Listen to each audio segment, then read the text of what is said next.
বাহিরে যতটুকু ঠান্ডা ভিতরে কিন্তু এত ঠান্ডা না, ঠিক কিনা?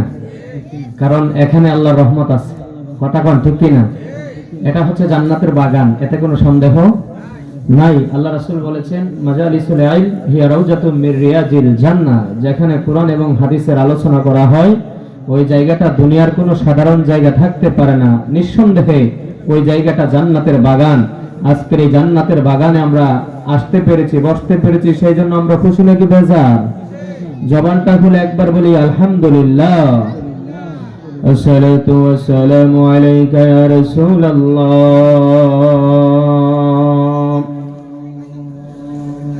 আসসালাতু ওয়াসসালামু আলাইকা ইয়া হাবিবাল্লাহ,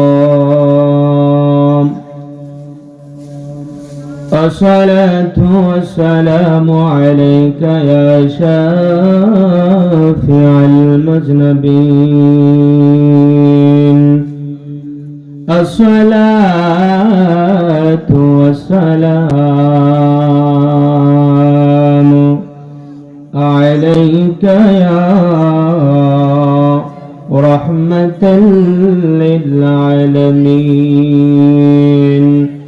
আলহামদুলিল্লাহি রাব্বিল আলামিন, والعاقبة للمتقين والصلاة والسلام على من كان نبيا وآدم بين الماء والطين،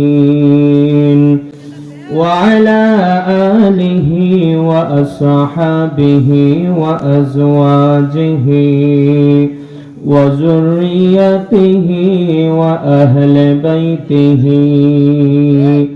وعلماء أهل سنته الراشدين المرشدين، أما بعد فقد قال الله تعالى في كلامه المجيد والفرقان الحميد। দরুদ শরীফ পড়তে আমরা ভালো লাগেনি? দরুদ শরীফের মধ্যে ফজিলত আসেনি? একমাত্র আল্লাহর সৃষ্টি জগতের মধ্যে, আল্লাহর সৃষ্টি জগতের মধ্যে শুধু একজন নবী এবং রাসূল, যিনি হচ্ছে আমার আপনার নবী, যার উপর দরুদ পড়লে আল্লাহ তাআলা খুশি হয়ে জীবন থেকে গুনাহ মাফ করে দেয়। সুবহানাল্লাহ জোরে করুন। শিবলি নুমানী রাহমাতুল্লাহি আলাইহি তিনি হজ করতে মক্কাতুল মুকাররমায় গেলেন। তিনি কানায়ে কাবা তাওয়াফ করেন। হঠাৎ করে একটা ছেলেকে তিনি লক্ষ্য করলেন, যে ছেলেটা কানায়ে কাবা তাওয়াফ করে আর শুধু আল্লাহ রাসূলের উপর দরুদ পড়ে। সুবহানাল্লাহ জোরে করুন। কাবা শরীফের পাশে গিয়ে আমরা কি দরুদ শরীফ পড়ি নাকি আল্লাহুম্মা লাব্বাইক লা শারীকা লাক লাব্বাইক ইন্নাল হামদা ওয়ান নি'মা লাকা ওয়াল মুলক লা শারীকা লাক লাব্বাইক আল্লাহর নামের ভবনী দেওয়া হয়? আল্লাহর ওলি তিনি তাকায় দেখে ওই সন্তানটা শুধু রাসূলের উপর দরুদ পড়ে। তিনি আশ্চর্য হয়ে ছেলেকে ডাক দিলেন, কাছে ডাকলেন, ডাক দিয়ে বললেন, বাবা তুমি যতবার কাবা শরীফ তাওয়াফ করতেছো আমি দেখতেছি তুমি শুধু দরুদ শরীফ পড়তেছো, তো তার কারণ কি? ওই ছেলেটা বলতেছে, হুজুর দরুদ শরীফের মধ্যে আমি এত মজা পেয়েছি, এত ফজিলত আমি দরুদ শরীফের মধ্যে পেয়েছি, যার কারণে আমি কাবা শরীফের পাশে আইসাও আল্লাহ রাসূলের উপর দরুদ পড়ি। সুবহানাল্লাহ। আল্লাহর ওলি আবার জিজ্ঞাসা করলেন, কি এমন ফজিলত তুমি পেয়েছো যার কারণে তুমি কাবার পাশে আইসাও কাবা শরীফ তাওয়াফ করতেছো আর রাসূলের উপর দরুদ পড়তেছো? কি এমন ফজিলত তুমি পেয়েছো? ওই যুবক ছেলেটা ডাক দিয়া বলে, হুজুর আমি কাফেলা নিয়ে আমার বাবাকে সঙ্গে নিয়ে কানায়ে কাবায় আসবো নিয়ত করেছি। রাস্তার মধ্যে আসার পরে আমার বাবা প্রচন্ড অসুস্থ হয়ে গেছে। আমার বাবার অসুস্থতার কারণে আমার কাফেলার লোকেরা আমাদেরকে রেখে তারা হজ করার জন্য চলে এসেছে। হুজুর এমন সময় আমি একা একা আমার বাবাকে নিয়ে, আমার রোগাক্রান্ত বাবাকে নিয়ে আমি রাস্তার মধ্যে বসে আছি। একদিন দুদিন যখন যা, বৃহস্পতিবার রাতের বেলায় আমার বাবা আমি দেখলাম ইন্তেকাল করেছে। আল্লাহু আকবার জোরে। আমার বাবা ইন্তেকাল করেছে, এতে কোনো সমস্যা নাই। আমি তাকায় দেখি আমার বাবা যখন ইন্তেকাল করেছে, আমার বাবার চেহারাটা একদম বিশ্রী হয়ে গেছে। এমন বিশ্রী একটা চেহারা হয়েছে যে আমার বাবার দিকে তাকাইলে আমার ভয় লাগে। আমি চিন্তায় পড়ে গেছি, মরুভূমির মধ্যে আমি আর আমার বাবা একা। আমার বাবার চেহারাটা এমন বিশ্রী হয়ে গেছে, কুষ্ঠিত হয়ে গিয়েছে। কোনো মানুষ যদি আমার বাবার চেহারাটা দেখে তারা তো ভয় পাবে। এই চিন্তা করে আমি যখন রাতের বেলা ঘুমাইছি, রাতের বেলা ঘুমের ঘরে স্বপ্নে দেখি একজন সুন্দর সুদর্শন, এমন সুন্দর আমার জীবনে কোনোদিন আমি দেখি নাই।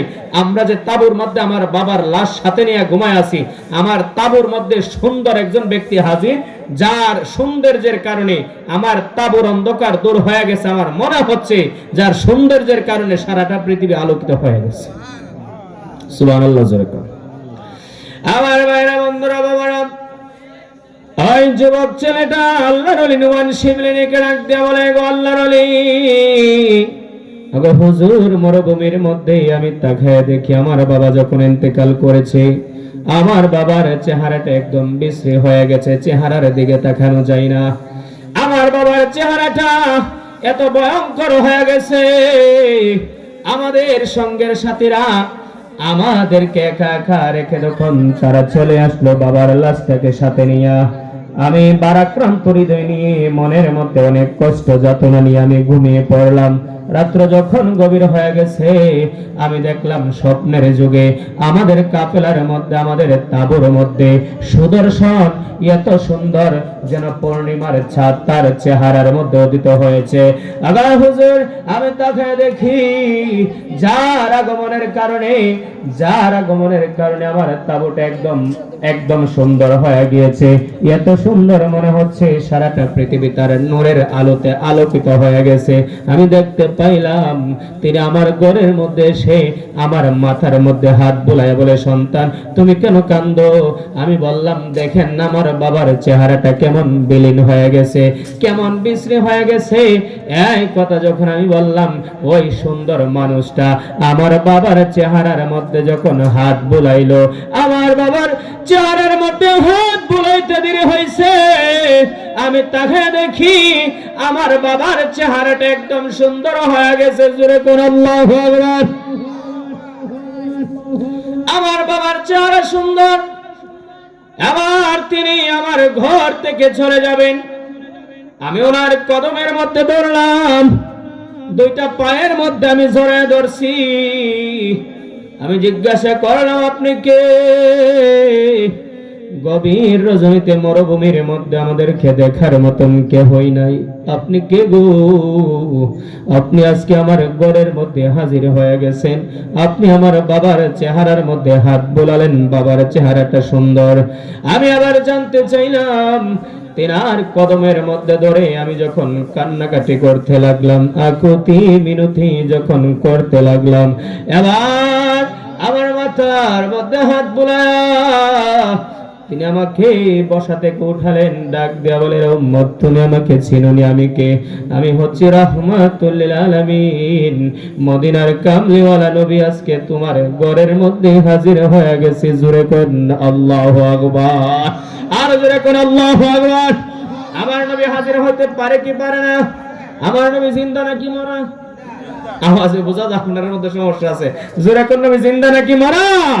আমার নবী আজ অবধি 1400 বছর পূর্বে আল্লাহ রাসূল দুনিয়াতে যেমন ছিল তরতাজা, আজ পর্যন্ত জান্নাতে টুকরা রওজা শরীফে আমার নবী একদম জীবিত অবস্থায় আছে। কারণ এই পৃথিবীর মাটিগুলাকে, সমস্ত মাটিগুলাকে, পোকামাকড়গুলাকে, সমস্ত নবীদের দেহগুলা ভক্ষণ করা আল্লাহ তাআলা হারাম করে দিয়েছে। জোরে কোন আল্লাহু আকবার। আই যুবক ডাক দিয়ে বলে, হুজুর, আমি বললাম, আপনি কে? এবার তিনি আমাকে কাছে ডাকলেন, আমাকে পরিচয় দিতে লাগলেন, রে যুবক, আমি হচ্ছি রাহমাতুল লিল আলামিন, মদিনার কামলিওয়ালা নবী তোমার ঘরের মধ্যে হাজির।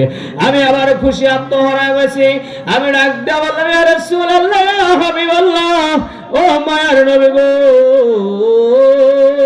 আমার বাবা ইন্তেকাল করেছে, আমি দেখলাম আমার বাবার চেহারাটা বিশ্রী হয়ে গেছে, আমার বাবার চেহারাটা জানি কেমন ভয়ঙ্কর হয়ে গেছে। ওগো মায়ার নবী, কেমন ইবাদত কেমন আমল আমার বাবা করত, যে আমলের কারণে আপনি রহমাতুল লিল আলামিন জান্নাতে টুকরা রোজা শরীফ থেকে আমাদের তাবুর মধ্যে হাজির হয়ে গেছেন।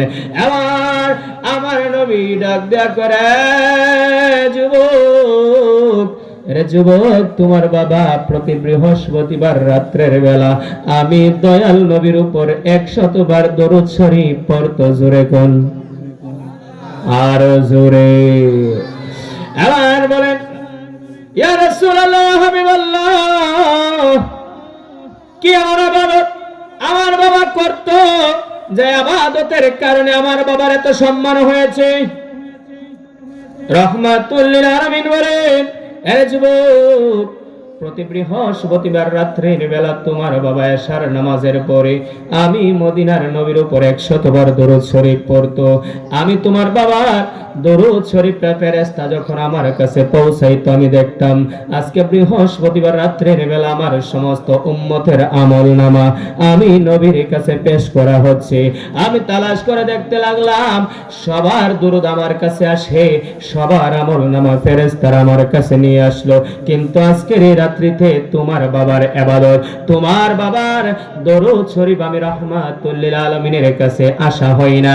আমি ফেরেশতাকে জিজ্ঞাসা করলাম, রে ফেরেশতা, আমার একটা পাগল উম্মত প্রতি বৃহস্পতিবার রাতের বেলা 100 বার করে আমি নবীর উপর দরুদ শরীফ পড়তো, সবার আমলনামা আমার কাছে নিয়ে আসতেছো, আমি সবার আমলনামা দেখতে পাইতেছি, আমার ওই উম্মতের আমলনামা দেখতে পাইতেছি না। আমার পাগল উম্মত 100 বার প্রতি বৃহস্পতিবার রাতের বেলা যে আমার উপর দরুদ পড়তো, আজকে আমি তার দরুদ শরীফও দেখতে পাইতেছি না। তার কারণ কি? এবার ফেরেশতারা ডাক দিয়া কয়, ইয়া রাসূলুল্লাহ, নবীজি, ও মায়ার নবী গো, আপনার যে পাগল উম্মত 100 বার করে প্রত্যেক জুমার রাত্রিতে আপনার উপর দরুদ পড়তো গো নবী, আপনার ওই পাগল উম্মত হজ করতে আসতেছিল, রাস্তার মধ্যে মারা গেছে। ও নবীজি, শুধু তাই নয়, রাস্তার মধ্যে শুধু মারা যায় না, আপনার উম্মতের চেহারাটা জানি কেমন বিশ্রী হয়ে গেছে। মরুভূমির মধ্যে তাবু টানায়া বাবা এবং সন্তান তাবুর মধ্যে আছে। আরে সন্তান, আমি যখন শুনলাম আমার পাগল উম্মত 100 বার দরুদ শরীফ আজকের এই জুমার রাত্রিতে আমি রাসূলের কাছে যাই নাই, আমি রাসূলের উপর দরুদ পড়ার কারণে আমি রাসূল তার উপর খুশি হয়ে গেছি, তার চেহারাটা মলিন হয়ে গেছে, আমি তা সহ্য করতে পারি নাই। এই জন্য আমি নবী,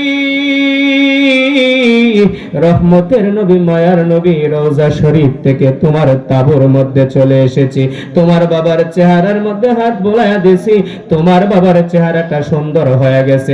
কারণ হলো তোমার বাবা দরুদ পড়ে আমি মদিনার নবীকে খুশি করে ফেলেছে। জোরে বলুন আল্লাহু আকবার। আমার মুরব্বী বাবারা, যুবক ভাইরা, আল্লাহ রাসূলের প্রেমে পাগল হলে আল্লাহও খুশি, নবীও খুশি। কথা কোন ঠিক কিনা? আল্লাহ রাসূলকে খুশি করতে পারলে শুধু কি রাসূল খুশি নাকি আল্লাহও খুশি? আল্লাহ বলেন, আমার সন্তুষ্টি আমার রাসূলের মধ্যে পাইবা। সুবহানাল্লাহ, জোরে কোন। আল্লাহর সন্তুষ্টি কোথায় পাওয়া যাবে? আরো জোরে কোন না। আল্লাহ বলেন, আল্লাযীনা আমানু বিল্লাহি ওয়া রাসূলিহি, তোমরা আমার উপর ঈমান আনো, পাশাপাশি আমার রাসূলের উপর ঈমান আনো। আল্লাহর উপর ঈমান আনলে শুধু ঈমানদার নয়, আল্লাহর রাসূলের উপর ঈমান আনতে হবে। আল্লাহু আকবার, জোরে কোন।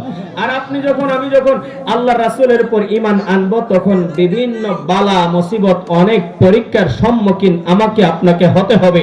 সমস্ত পরীক্ষার সম্মুখীন যদি আমি আপনি হতে পেরে, হওয়ার পরে যদি আমি আপনি সবরে জামিল অর্থাৎ ধৈর্য ধরে থাকতে পারি, তাহলে আমাদের শান শওকত আল্লাহ তাআলা আবু বকরের মতন বানায়া দিবে। কথা কোন ঠিক কিনা? আমার ভাইয়েরা, বন্ধুরা, বাবারা, গভীর মনোযোগ।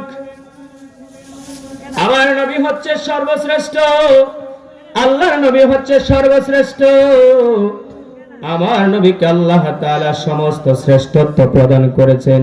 আমার নবী বলেন আদম থেকে ঈসা পর্যন্ত সমস্ত নবী আল্লাহর কাছে দোয়া করে যায় এনেছে, আমি আল্লাহর কাছে চাইতে হই নাই, আমার আল্লাহ খুশি হইয়া সমস্ত নবীদের গুণাগুণ, সমস্ত নবীদের বৈশিষ্ট্য, সমস্ত নবীদের সৌন্দর্য, সমস্ত নবীদের মুজিজা আমি রাহমাতুল লিল আলামিন চাইতে হই নাই, না চাওয়ার পরেও আল্লাহ তাআলা খুশি হইয়া সমস্ত নবীদের বৈশিষ্ট্য আমি রাহমাতুল লিল আলামিনের মধ্যে দিয়েছে। আওয়াজ করে একবার বলা যাবে কি আল্লাহু আকবার? ভাইরা আমার, কেমন বৈশিষ্ট্য আপনারা শুনেছেন? সমস্ত নবীদের মধ্যে সুন্দর ছিল হযরতে ইউসুফ, কথা কোন ঠিক কিনা?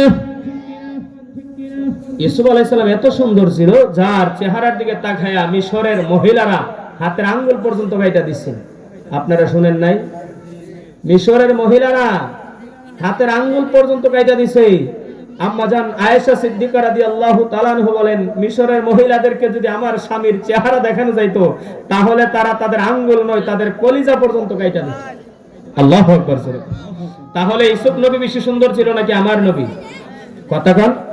ইউসুফ নবী সুন্দর ছিল, ইউসুফের চেহারা দেখে কেউ ইমানদার হয় নাই, মুসলমান হয় নাই, কিন্তু আমার নবীর চেহারা দেখে হাজার হাজার কাফের, শত শত হাজার হাজার কাফের আল্লাহ তাআলার কালিমার পতাকার তলে এসেছে। জোরে কোন সুবহানাল্লাহ। কেমন ভাবে এসেছে? আবু লাহাবের নাম শুনছেন নি? আবু লাহাবের নাম শুনেন নাই? তাব্বাত ইয়াদা আবি লাহাবি ওয়া তাব। ভালো মানুষ আছেন নাকি খারাপ আছিল? বেত্তমিজ আছিল। সব কাফের পেলাম বেত্তমিজ না। আবু তালেবও কাফের আছেন, কিন্তু মন মানসিকতা ভালো ছিল, আল্লাহ রাসূলকে মহব্বত করতেন। আর আবু লাহাব আর আবু জাহিল্লা তারা কাফের ছিল, কিন্তু তারা ছিল বেত্তমিজ। কি ছিল? বেত্তমিজ। আবু লাহাব সব সময় নবীজির পিছনে লাগা থাকতো, আল্লাহ রাসূলকে কিভাবে অপদস্থ করা যায়। আবু জাহেল সব সময় আল্লাহ রাসূলের পিছনে লাগা থাকতো, কিভাবে রাসূলকে অপদস্থ করা যায়। আমি আপনাদের কাছে জানতে চাই, পৃথিবীতে এমন কোন শক্তি আছে যে শক্তি আমার নবীজির সম্মান কমাইতে পারে? কথা কোন পারে? আল্লাহ রাসূলের সম্মান কমানো যাবে না, কারণ আল্লাহ কোরআনুল কারীমের মধ্যে বলেছেন, ওয়া রাফা'না লাকা যিকরাক, ইয়া রাসূলুল্লাহ, ইয়া হাবিবাল্লাহ, আমি আপনাকে এত ভালোবাসি, এত সম্মান আপনাকে আমি দিয়েছি, আপনার সম্মান শান শওকত, আপনার জিকির আমি আল্লাহ বাড়িয়ে দিয়েছি।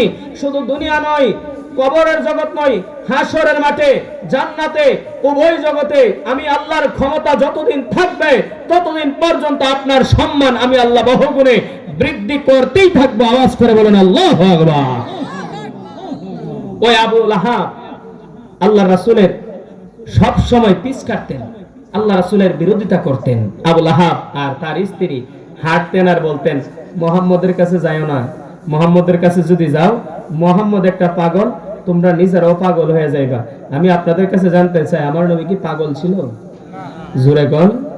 আমার নবী পাগল ছিল, শুধু উম্মতের পাগল ছিল। কথা কোন ঠিক কিনা? আমার নবী শুধু উম্মতের পাগল ছিল। আবু লাহাব বলতেন, তার স্ত্রী বলতেন, সাবধান, মুহাম্মদের কাছে যাওয়া যাবে না। ওই আরবের লোকেরা ভাবলো মুহাম্মদকে তো একটা নজর দেখা দরকার। কারণটা কি? কারণ মুহাম্মদের বিরোধিতা আমাদের নেতা করতেছে, নেতার স্ত্রী করতেছে। মুহাম্মদ কেমন পাগল? সাধারণ পাগল হইলে তো নেতা তার বিরোধিতা করার দরকার নাই, নেতার স্ত্রীও বিরোধিতা করার দরকার নাই। মনে হচ্ছে অসাধারণ পাগল, ওই পাগলটাকে একটা নজর দেখার দরকার আছে। এই কথা বলে তারা মনস্থির করেছে যে আগামীকাল রাতের বেলা মুহাম্মদকে আমরা একটা নজর দেখতে যাইব। বলে মুহাম্মদকে কোথায় পাওয়া যাবে? কানায়ে কাবার পাশে রাতের বেলা মুহাম্মদ দাঁড়ায় দাঁড়ায় নামাজ পড়ে, কোরআন তেলাওয়াত করে, আমরা ওই সময় মুহাম্মদকে একটা নজর দেখব। জোরে কোন সুবহানাল্লাহ। আমার ভাইরা, বন্ধুরা, বাবারা, গভীর মনোযোগ।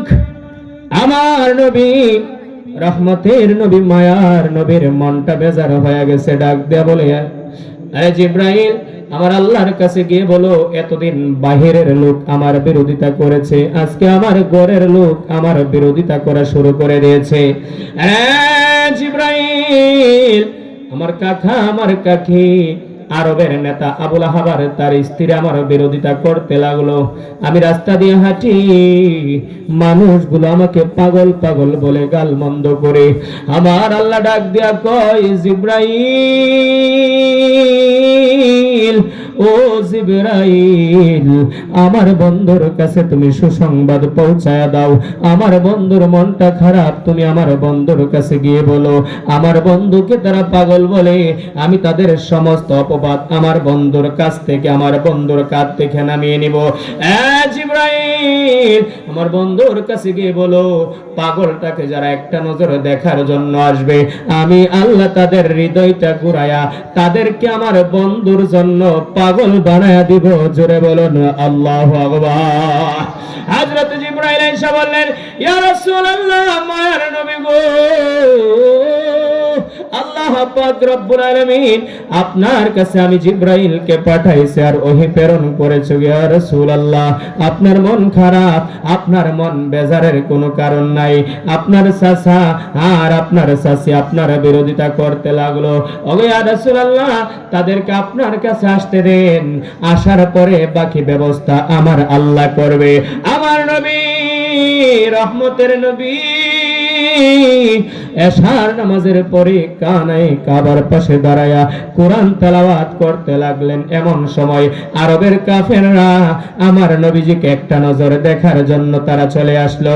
আমার নবীজিকে যখন দেখার জন্য আসলো, তারা দূর থেকে তাকায় দেখে অন্ধকার রাতের বেলা কানায় কাবা, অন্ধকার রাতের বেলা কানায় কাবা দেখার তো কোনো কথা নয়, কিন্তু দেখা যাচ্ছে কানায় কাবার পাশে একদম আলোকিত হয়ে আছে। জোরে বলুন আল্লাহু আকবার।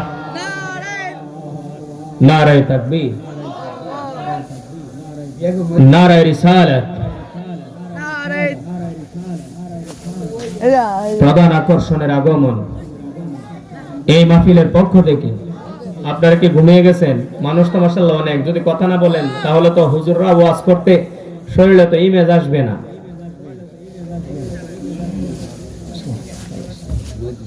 আল্লাহ রাসূল কানায় কাবার পাশে দাঁড়ায় কোরআন তেলাওয়াত করতেছে। দূর থেকে তারা দেখতে পাইলো যে কানায় কাবার দেওয়ালটা একদম আলোকিত হয়ে গেছে। এখনকার সময় যে লাইট, তখন কেমন লাইট ছিল?